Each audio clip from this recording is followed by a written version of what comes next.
നമസ്കാരം. ഇത് ഒ പിയിൽ കോമൺ ആയിട്ട് കാണുന്ന വേറൊരു പ്രശ്നമാണ് ഫ്രോസൺ ഷോൾഡർ.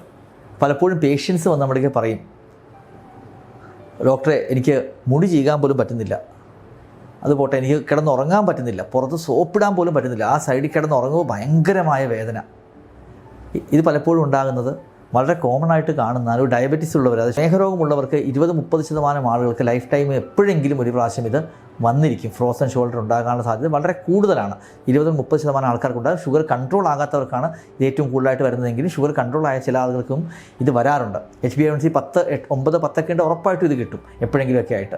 അപ്പോൾ ഫ്രോസൺ ഷോൾഡർ എന്താണ് നമ്മൾ മനസ്സിലാക്കുക. ഇത് കോമൺ ആയിട്ടുള്ള പ്രോബ്ലമാണ്, നമ്മൾ ഒപ്പിലൊക്കെ വളരെ കോമൺ ആയിട്ട് കാണുന്നതാണ്. മാത്രമല്ല ഭയങ്കര പെയിൻഫുൾ കണ്ടീഷനാണ്. ആൾ വരുന്നത് പലപ്പോഴും ഭയങ്കര ഡിസ്ട്രെസ്സിലായിരിക്കും. 4 മാസമായി ഡോക്ടറെ ഉറങ്ങിയിട്ട് ഈ സൈഡിൽ കിടന്നുറങ്ങുമ്പോൾ ഭയങ്കര വേദനയാണ്, എനിക്കൊരു മുടി ചീകാൻ പോലും പറ്റില്ല, കൈ പൊക്കാൻ പോലും പറ്റുന്നില്ല, അതായിരിക്കും കംപ്ലയിൻറ്റ്.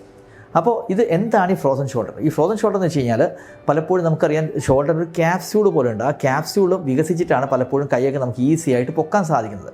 ഇതിലെന്താ പറ്റുന്നതെന്ന് വെച്ച് കഴിഞ്ഞാൽ ഈ ഷുഗർ ഉള്ളവർക്ക് ഗ്ലൂക്കോസ് കൂടുന്നതാണല്ലോ ഷുഗറിലെ പ്രശ്നം. അത് നമ്മുടെ ഈ കൊളാജൻ പോലെ, കൊളാജനാണ് ഇതിൻ്റെ ഒരു ഫ്ലെക്സിബിലിറ്റി കൊടുക്കുന്നത്, ഫ്ലെക്സിബിലിറ്റി കൊടുക്കുന്നത്. അപ്പോൾ ഈ കൊളാജനെ പോയിട്ട് ഈ ഗ്ലൂക്കോസ് ബൈൻഡ് ചെയ്ത് ഗ്ലൈക്കോസിലേഷൻ പോലെ ഉണ്ടാകും. ഗ്ലൈക്കോസിലേഷൻ ഉണ്ടാകുമ്പോൾ എന്ത് പറ്റും, ഈ കൊളാജന് മൂവ് ചെയ്യാൻ പറ്റും, അതിൻ്റെ വഴക്കം കുറയും. അല്ലെങ്കിൽ നമ്മൾ ഒരു കട്ടിയുള്ള ജീൻസ് ഇട്ട് നമ്മൾ നടക്കുക, കട്ടിയുള്ള ജീൻസ് വെള്ളത്തിൽ പോയി നമ്മൾ വെള്ളത്തിൽ കുളിച്ച് കഴിയുമ്പോൾ നമുക്ക് നടക്കാനൊക്കെ ഭയങ്കര ബുദ്ധിമുട്ടാണ്, കാൽ വഴങ്ങത്തില്ല, കാരണം ജീൻസ് ഭയങ്കര കട്ടി കൂടി, അതിൻ്റെ ഫ്ലെക്സിബിലിറ്റി കുറഞ്ഞു. ഈ ക്യാപ്സ്യൂളിൻ്റെ ഫ്ലെക്സിബിലിറ്റി കുറയുമ്പോൾ എന്ത് പറ്റുന്നു, ഇത് മൂവ് ചെയ്യാൻ സാധിക്കില്ല.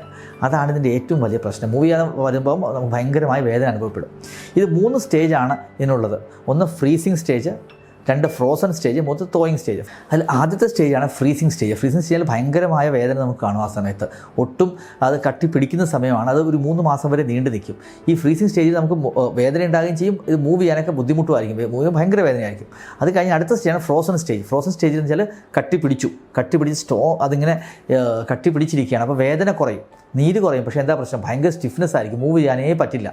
അതൊരു ആദ്യത്തെ സ്റ്റേജ് 1 മുതൽ 3 മാസം വരെയാണ്. രണ്ടാമത്തെ സ്റ്റേജിൽ 3 മുതൽ 3 months to ഒരു വർഷം വരെയൊക്കെ നീണ്ടു നിൽക്കുക. അത് കഴിഞ്ഞ് പതുക്കെ ഒരു 6 മാസമൊക്കെ വരുമ്പോൾ പതുക്കെ തോയിങ് സ്റ്റേജിൽ പതുക്കെ ലൂസായി തുടങ്ങും.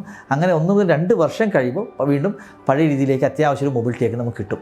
പ്രശ്നം എന്ന് വെച്ച് കഴിഞ്ഞാൽ ഈ 1 മുതൽ 2 വർഷം നമ്മൾ സഫർ ചെയ്യണം. മാത്രമല്ല കുറച്ച് കഴിയുമ്പോൾ അത് മറ്റേ ഷോൾഡറിലോട്ടും വരും. ഇതിൽ ഏറ്റവും വലിയ പ്രശ്നം പലപ്പോഴും ഇങ്ങനെ വേദന വരുമ്പോൾ നമ്മൾ കഴുത്തിൻ്റെ സർവൈക്കൽ സ്പോണ്ടിലോസ് ആണെന്നൊക്കെ തെറ്റിദ്ധരിക്കും. അല്ലെങ്കിൽ ഇവിടെ എന്തെങ്കിലും ടയർ വന്നതാണോ, ഇവിടെ ഞരമ്പ് പൊട്ടിയതാണോ എന്നൊക്കെ വിചാരിച്ച് നമ്മൾ തെറ്റിദ്ധരിക്കുക. റൊട്ടേറ്റർ കഫ് ടയർ നമ്മൾ ഇതിന് മുമ്പ് പറഞ്ഞിട്ടുള്ളതാണ്, അതുമായിട്ട് തെറ്റിദ്ധരിക്കാൻ സാധ്യതയുണ്ട്.